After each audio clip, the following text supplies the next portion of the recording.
unexplained lights in the skies, haunting screams in abandoned asylums, people disappearing into thin air, whispers of encounters that chill you to the bone. Are they just myths, or is there something more? I'm Austin, and these are the Spook Files.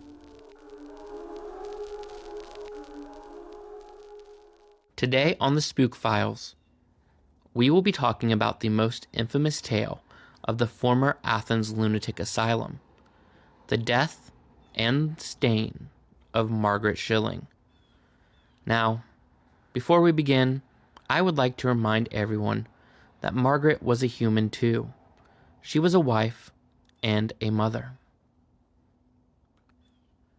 The former Athens Lunatic Asylum is a massive Kirkbride structure overlooking Ohio University in Athens, Ohio. The Kirkbride plan was designed for moral treatment, with high ceilings, ample airflow, and many windows to allow natural light. The Kirkbride design is also sometimes referred to as a batwing design, as the building consists of a central admin building with wings expanding off of each side. Many consider the structure imposing, and despite its design being meant to provide natural light and airflow, the Kirkbride design has found a second life in horror films and video games. Margaret Schilling was a patient of the Athens Lunatic Asylum in the 1970s, and unfortunately, she would never leave the asylum. In 1978, Margaret was 53 years old and had been in the asylum for some time. We are unsure exactly why Margaret was in the asylum, as all patient records are legally sealed until 50 years after the patient's death. Many claim that she was deaf, mute, or both. But it is important to remember there would be no way of confirming this information, as all records are still sealed.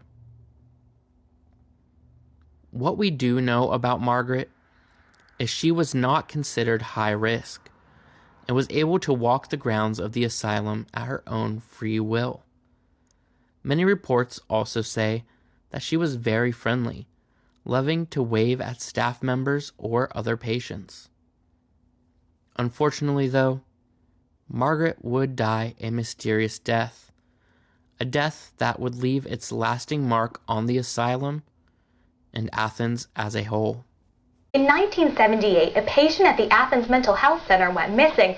As the story goes, her dead body was found weeks later. It supposedly left a permanent stain in an abandoned office. On December 1st, 1978, Margaret went missing. Although it was normal for her to wander the asylum, it was not normal for her to miss curfew, and a search of the building was initiated. The asylum, which is bigger than 650,000 square feet, was searched through by employees with no results. The next day, the police arrived and performed their own search. They reportedly searched the whole grounds, including any abandoned buildings, the basement, and the attic.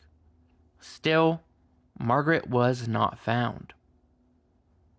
Then, 42 days later, on January 12, 1979, a maintenance worker entered the top floor of the East Tower. Most reports say that this was an unused ward at the time, and some even say it had been under renovation during this period. What he saw is a sight that I am sure haunted him throughout the rest of his life. Margaret laid dead on the floor in a state of decomposition. Her body was naked, her clothes neatly folded on a windowsill. Her official cause of death was heart failure. Upon removal of her body, It is said that it left a stain on the concrete where it had been laying, and despite attempts to remove it, the stain persisted, and still persists to this day, now covered in plexiglass and locked behind an alarmed door. The following photo of the stain was taken in 2018 by yours truly. It is believed that due to the state of her decomposition when they found her, that the initial stain was left by the fat in her body turning into a soap, basically. And then the harsh toxic chemicals used to attempt to clean the stain actually led to making it more prominent. Now, Margaret was not buried in the cemetery at the Ridges, and was buried in a proper cemetery paid for by her family.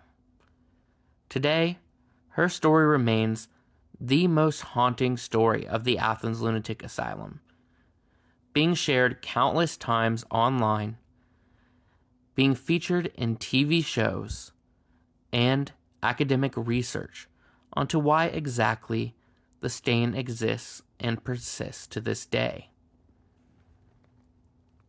Now that we know the tragic story of Margaret, let's take a deeper look into the case, some of the issues people have with it, and a few of the conspiracies that have come out of it.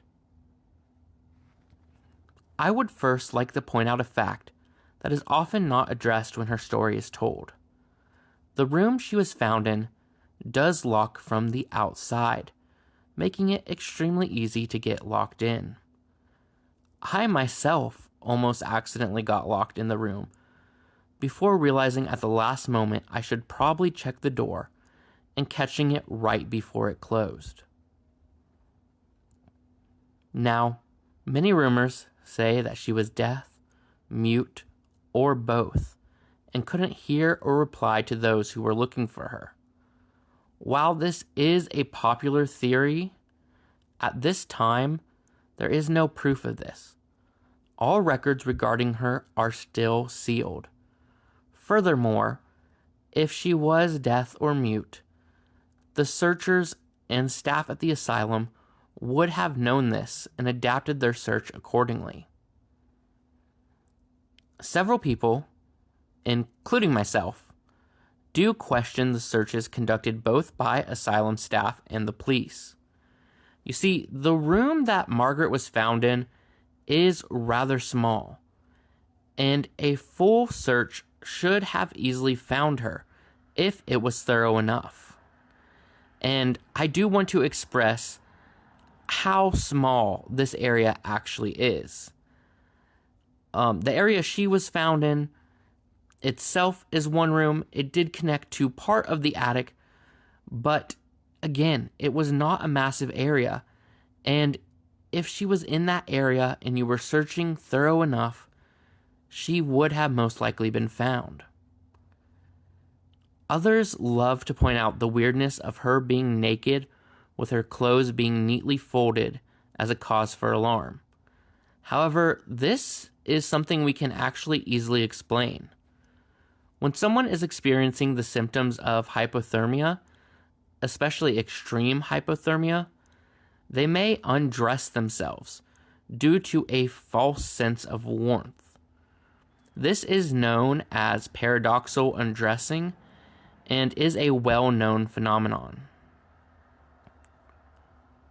Finally, there is one darker conspiracy than the rest. Before I tell it, I would like to reiterate, Margaret was a real person, a human just like you and me. And there is absolutely no concrete proof for this conspiracy. So please, take it as a grain of salt. According to this conspiracy, Margaret was involved with one of the caretakers at the asylum. Now, depending on which version of this conspiracy you read, it may have been consensual, it may not have been consensual. Really, it is up for debate.